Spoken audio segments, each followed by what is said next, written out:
Today let us discuss about the writing for print media. As we all know, writing for print media totally differs from writing with any other mass medias. Even in print media, the writing styles varies according to the nature of the writing. For example, what you write for the newspaper. The style of writing would be entirely different for a news article or for a story in a magazine or even in a journal. So, the articles written for print publication must present a concise but a thorough account of events. Unlike radio and television, where you can use only shorter and simpler sentences, in print media you can use wide variety of sentences and have a greater choice of words.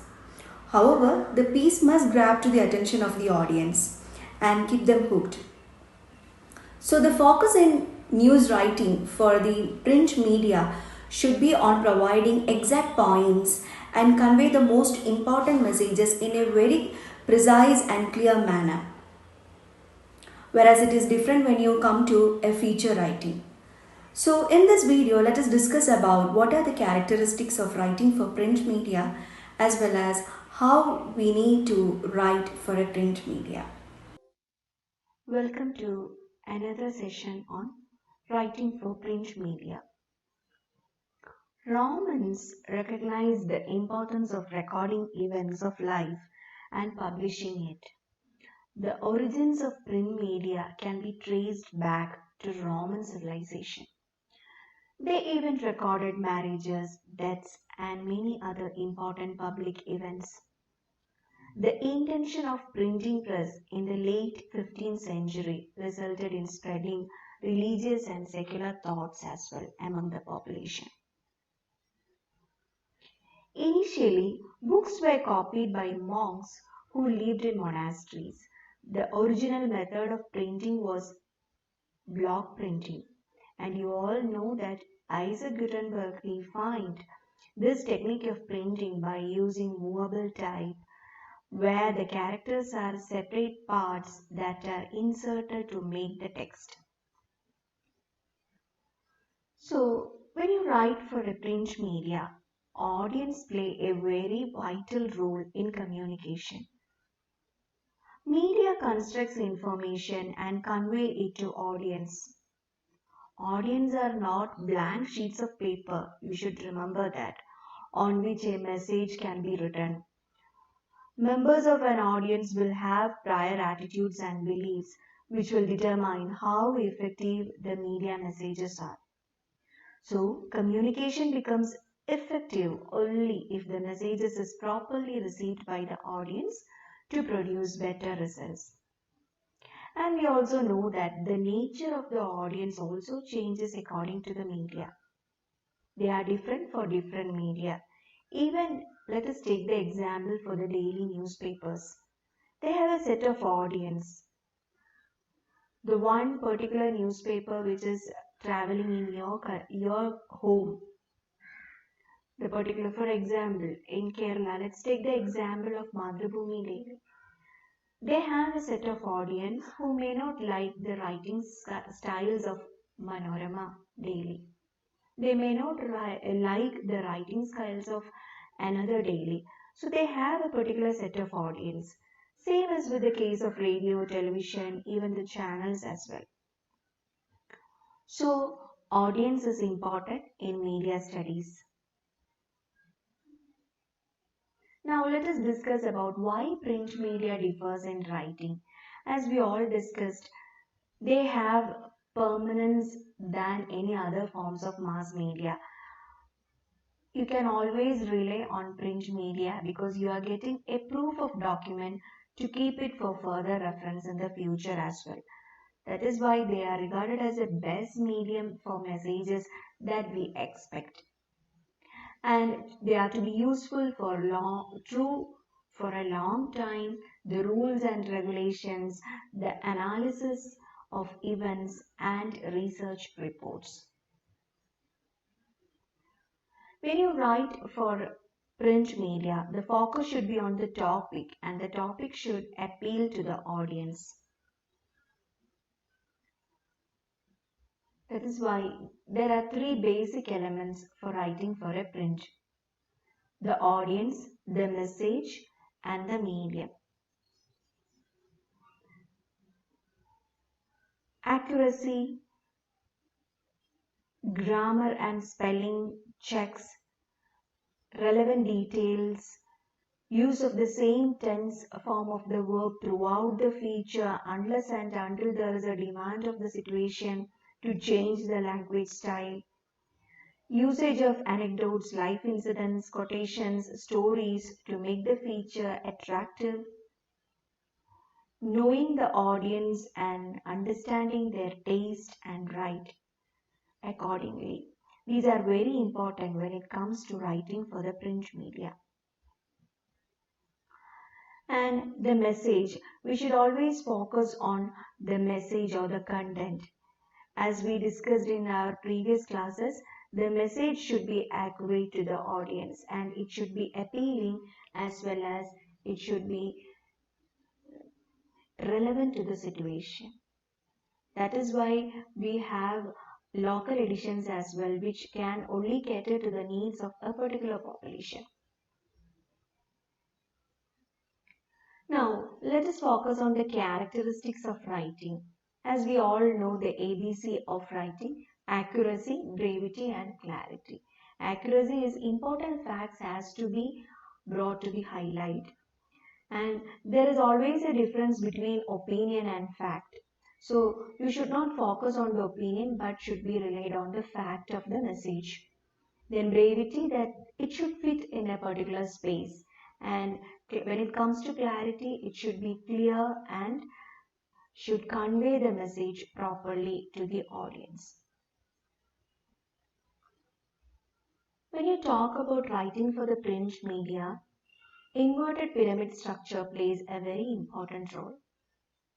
Inverted pyramid presents the most important information in a news story first, followed by the least one in a descending order of format. So here you can see that the most important information has to be highlighted first, followed by the important information, less important one, optional one, and the least important one. Now, we usually follow the 5 W's and H, which are the key components of any news stories in writing. They stand for who, what, when, where, why, and how. Who means who was involved, who said or did something, what happened, what was said or done, when did it happen, when was it said or done, where did it take place or where did it happen, where was it said or done, why did it happen, why was it said or done, and finally, not the least, how was it said or done, how did it happen, how does this affect me. So we should be able to answer all these things for writing a solid news story. To gain the reader's attention, you should begin the lead with the most interesting or most important element of the 5 W's and H. Others are added later in the story one by one. The aspect used most often in the lead is what, or perhaps who, which itself will lead the story. If it is someone important, obviously. What happens is usually what most people want to read in the first sight itself. So the lead paragraphs is the first paragraph in the news story, as you all know. It is the one which grabs the reader's attention and contains as many as 5 W's and H as can be understood easily. A good lead generally will contain at least 3 of these 5 W's and H. So the summary lead is the most common news style lead seen in newspapers nowadays. Summary lead provides the most important of the 5 W's and H elements. So it gives a basic information upfront. If you include a who in your lead, you do not have to use the person's name. You can identify someone by title or job position and then include the person's name later in the story. So this is how you need to follow the 5 W's and 1 H. Now let's come to the news writing techniques. Following are some of the most important techniques that you need to consider when you write for a print media. Short sentences, as we all know, sentences in news stories average to 20 to 25 words. I hope you all remember our last session where we discussed about this thing. Do not string together with commas and conjunctions several sentences into one long sentence trying to you try to make it too much complicated for the reader. The best way is to shorten a sentence is to use periods, not commas and conjunctions. Next comes short paragraphs. For news stories, paragraphs should be no more than 3 sentences long. Usually, paragraphs are 1 or 2 sentences long. This is much different than the writing you have done for your composition or maybe in your English classes on your schools or colleges, where you emphasized 4 or 5 sentences per paragraph. So here it should be made into as much as short as possible. And third person. A news story should be written completely in third person. Example, he, she, it, they. Except when you use a person's own words in a direct quotation. Nouns and verbs. They place an emphasis more on nouns and verbs than on adverbs or adjectives. Overusing of the adverbs or adjectives will cause you to editorialize the entire content. So try to remove unnecessary adjectives like very. Action verbs keep a story moving and they grab the reader more than to be verbs. Be, is, are, am, was, were. I'm talking about writing in English. When you write in your mother tongue, it varies. Which show little action. Use action verbs to describe what you observe. And as we always discuss, simple writing. Use simple words and simple sentences. Not every sentence should be in the simple sentence format, subject, verb, object format, but the simple sentence is a good tool for clearing up muddy writing. Jargons and cliches. Avoid jargons and cliches. Jargon is a technical language used in a specific field or in specific groups. For example, recently what we see in our all the news is a term which related to corona or the COVID-19 pandemic is the term herd immunity. HERD, herd immunity. So it is a jargon, but you can, bring it to a better format, or you can use something which all the people are better familiar than the word herd. So what can be used? You can use it as acquired immunity, which we get after post-infection. So similarly, such jargons or the technical terminologies which only an elite class can understand should be avoided in a common writing platform. That has to be carefully taken care. Then cliches. These are overused words and phrases such as it cost an arm and a leg, a drop in the bucket, and on the cutting edge. So such words could be avoided. Transitions. Transitions tie together what you have written. Each sentence in a story should logically follow the previous sentence or should relate to it in some way or the another. You can simply identify or understand transitions very easily. Remember how you used to do transitions in the PowerPoint presentations? It come one behind the another, isn't it? And there is always a flow in the presentation as well. So that's how you can use transitions in your writing style. One, the story should follow one behind the another. New information in a story should be connected to information that has already been introduced. So transition includes connectors. So it helps unify the writing style. Uh, they do not have great value in terms of the content of the writing, but they do definitely play an important role in the flow of determining the flow of the writing. Then hooks. These are words or phrases that are repeated throughout an article to give the reader a sense of unity.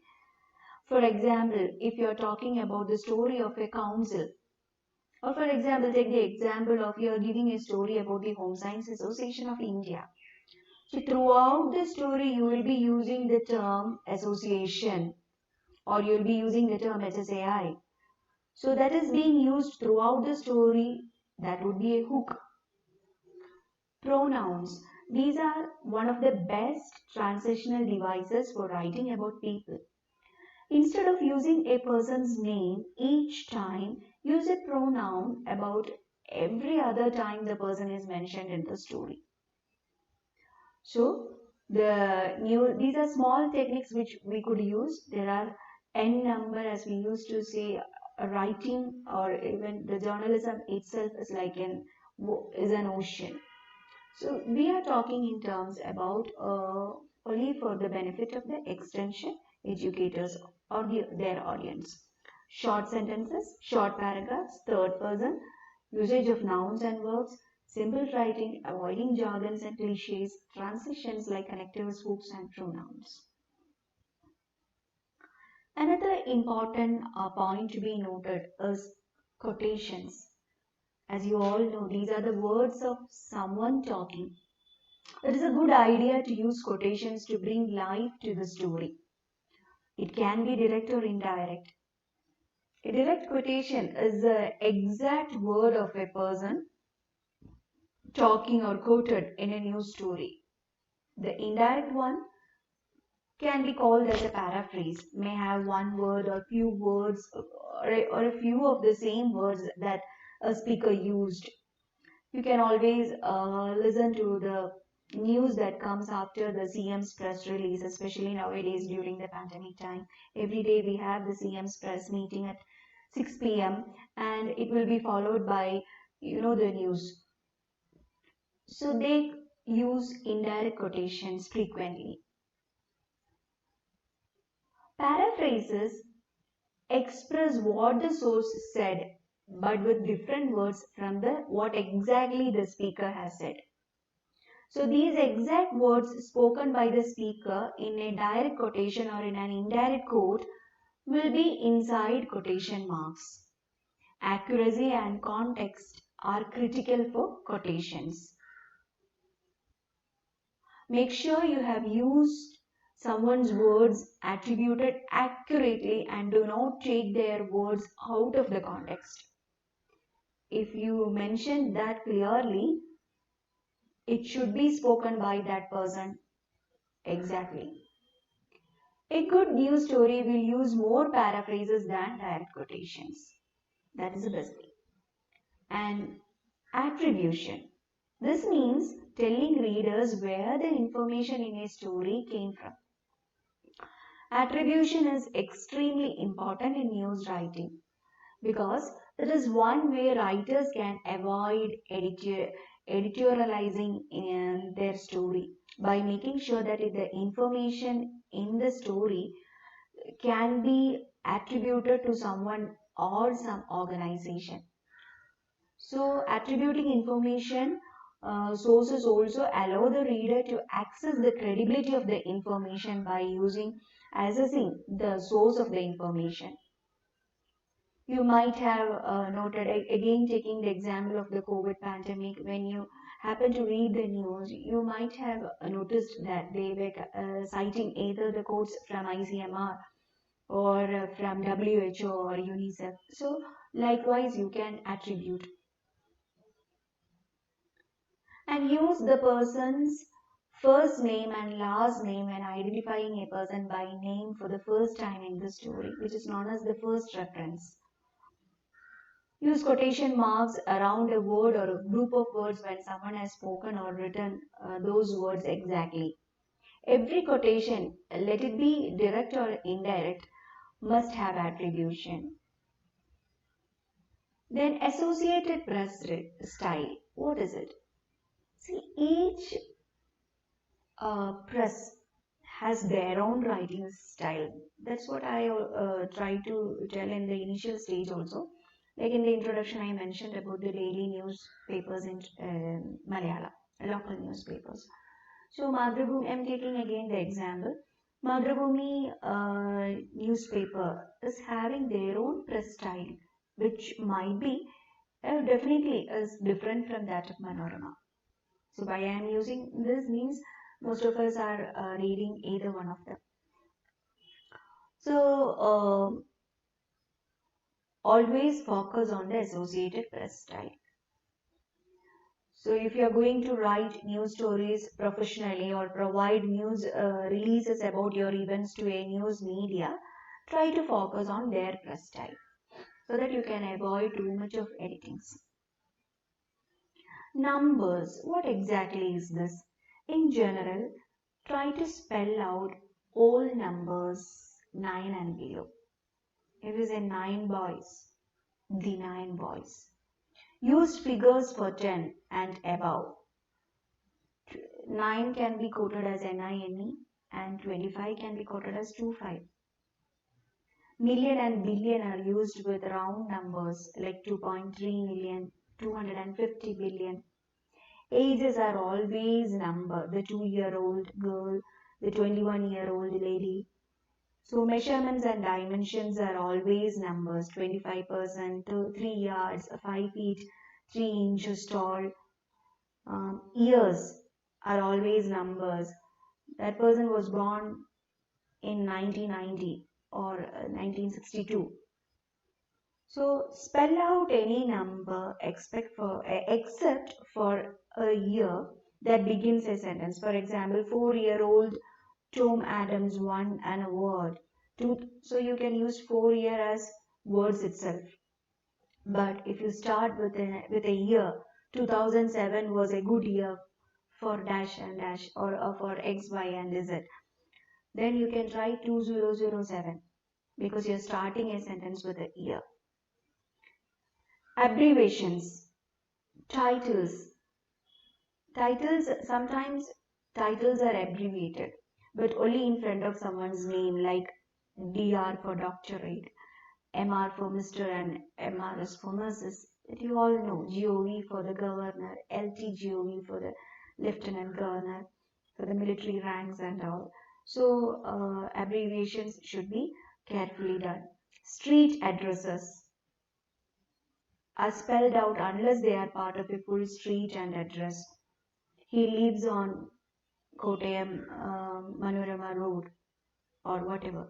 Months and days are spelled out unless they come before a date. So rely on that's what I said, rely on the Associated Press writing style. Now there is a difference between online versus print writing, as you all know. The length, the reader's attention, the link, the search engine optimization, readability. These are the 5 things which vary on a writing style. People do not read how they used to when it comes to an online media. We should thank to the internet. People encounter so much more content than they once did. Articles and informative pieces are available anytime, anywhere, instantly with a finger click. So this means writing has become more challenging. Writing for the web differs greatly from writing for the traditional media or for the print media. Length. Let's talk about length. The average amount of time an online reader spends reading anything on the internet is 2 minutes. This is not my findings. This is a finding given by almost all the journalism books. Printed pieces rarely even reach their main focus in that amount of time.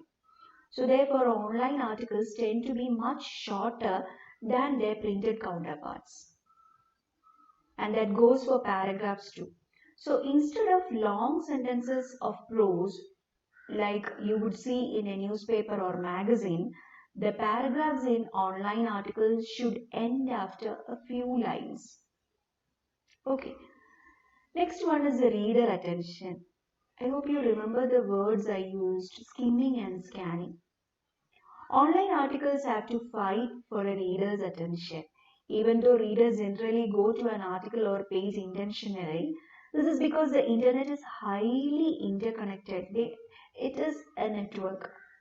So, internet is highly interconnected and most articles are nested among other links, moving images, flashing ads, and other clickable content that is vying for you, the reader's valuable attention.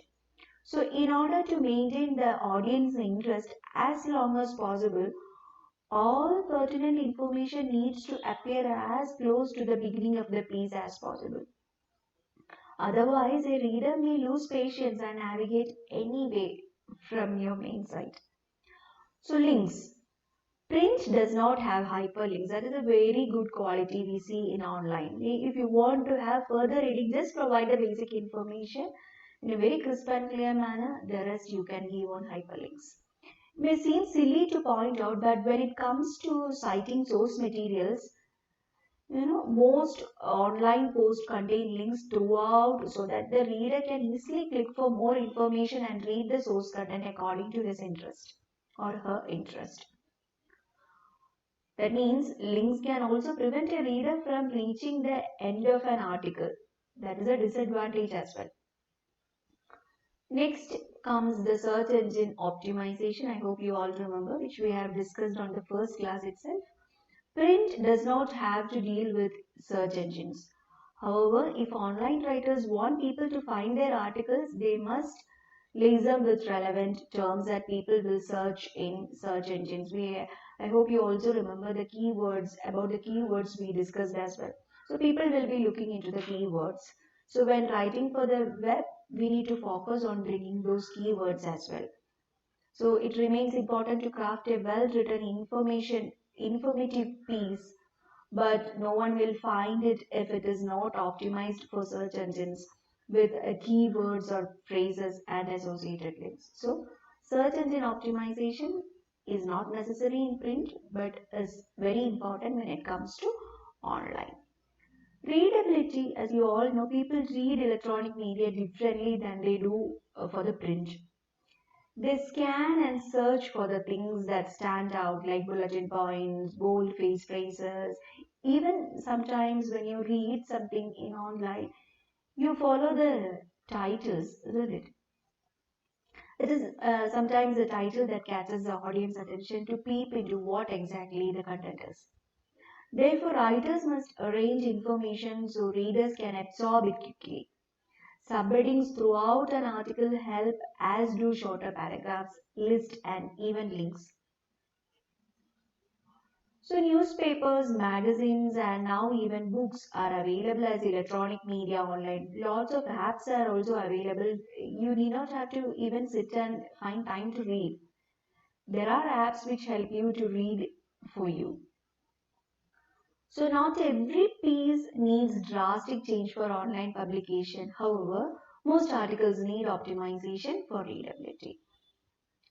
And writing for web poses unique challenges that print does not have, to be very honest, like competing with moving images for readers' attention and optimizing the content for search engines. But good writers can transition easily between these two medias. So this is all for writing for the print media. Now it's your time to reflect on what all you have learned. Thank you for your patient listening.